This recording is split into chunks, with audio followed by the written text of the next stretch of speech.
Olá, gente, vamos retomar aqui então nossos estudos sobre espaço urbano, certo? Então, no finalzinho eu tive que parar o vídeo porque senão ia ficar muito pesado, mas vamos só então terminar o restinho que falta, ok? Bom, mas essas cidades que a gente falou são cidades polarizadoras, ok? Então, por exemplo, São Paulo polariza BH, BH polariza Uberlândia, Uberlândia polariza Araxá, Araxá polariza Perdizes, certo? É mais ou menos assim. E Nova York polariza todas nós, certo?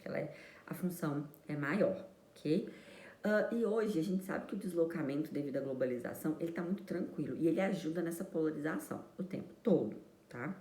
E aí a gente tem alguns tipos de cidade, na verdade, 3 tipos de cidades padrões que a gente vai colocar dentro dessas cidades polarizadoras. A primeira é a cidade global.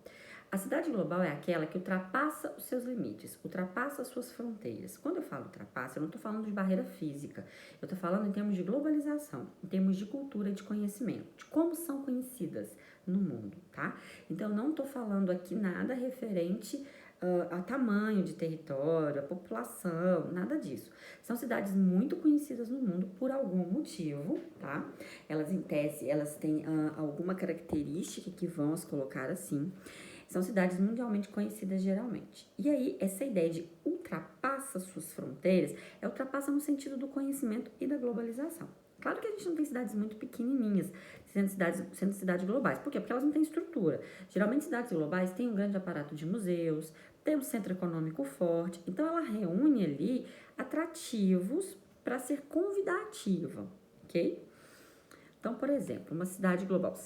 O Rio de Janeiro já está sendo. Rio de Janeiro e São Paulo já estão sendo consideradas cidades globais, tá? São Paulo, porque a gente tem esse centro econômico muito importante, tem uma rede de museus também muito legal. O Rio, principalmente depois das Olimpíadas, de alguns investimentos, ele entrou por esse rol de cidade global, tá? Porque tem muito a ver com essa questão da cultura, o próprio carnaval, essa difusão, tem esse aspecto cultural, tá?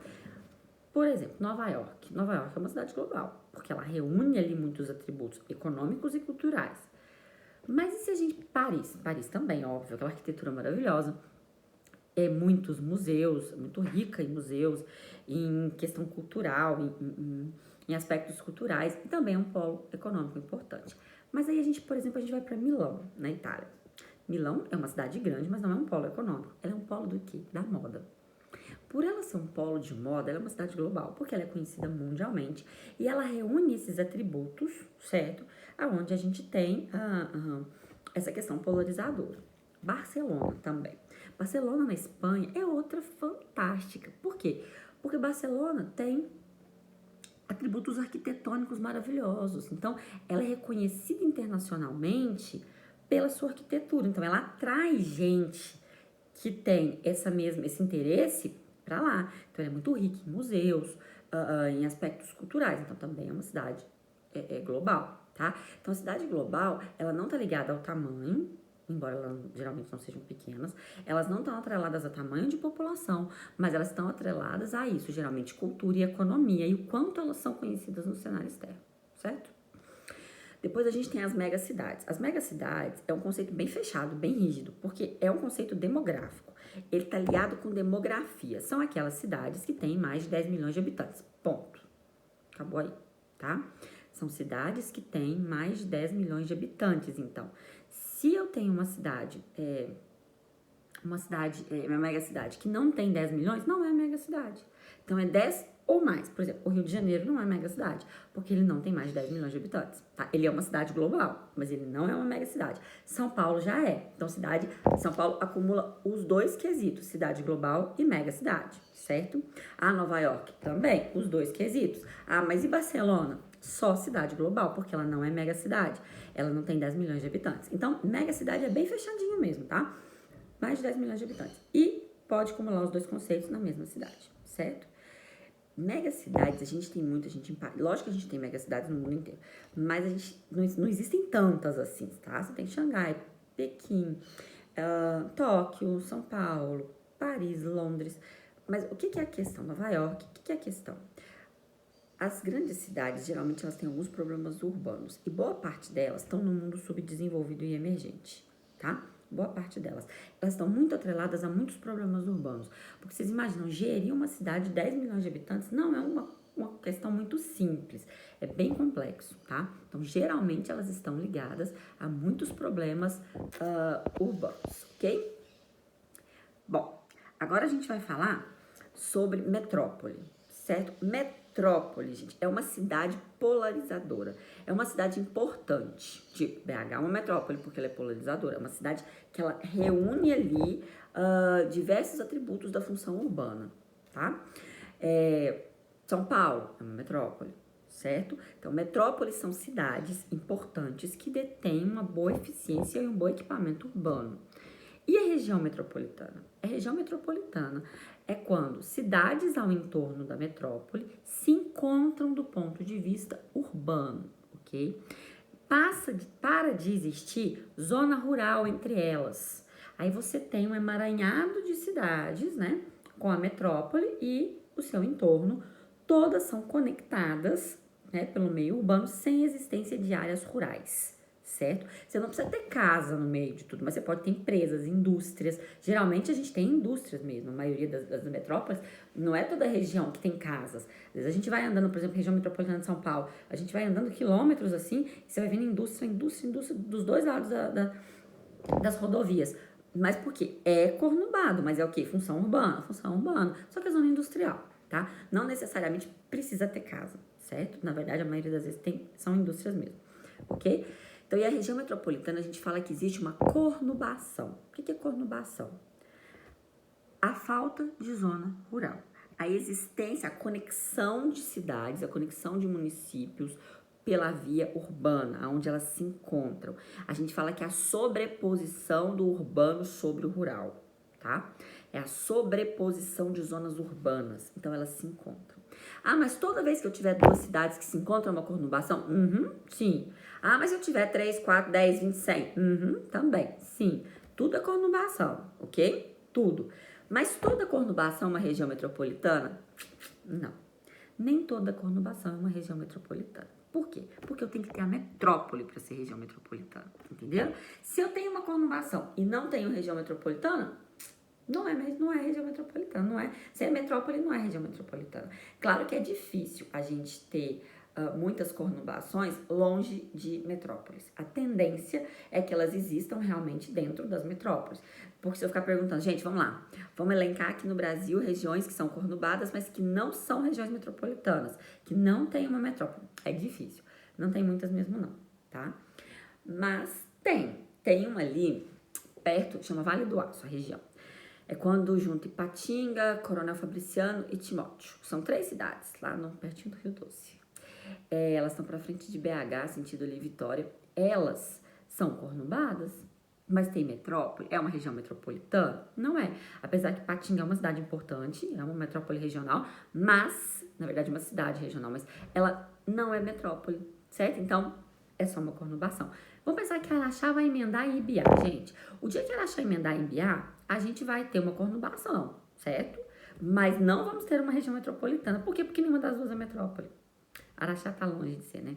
Então, nenhuma das duas são metrópoles. Então, a gente não vai ter uma região metropolitana. Teremos uma conurbação nesse dia, tá? Mas não uma região metropolitana, entenderam? E hoje tá tendo um processo, gente, que é o seguinte: a metropolização, né? A metropolização é justamente a formação da região metropolitana. E aí tem um conceito novo hoje que a gente fala que é a desmetropolização. É o contrário. Então, a tendência da metrópole é o quê? É inchar. Não é que a gente chama de inchaço urbano? É inchar.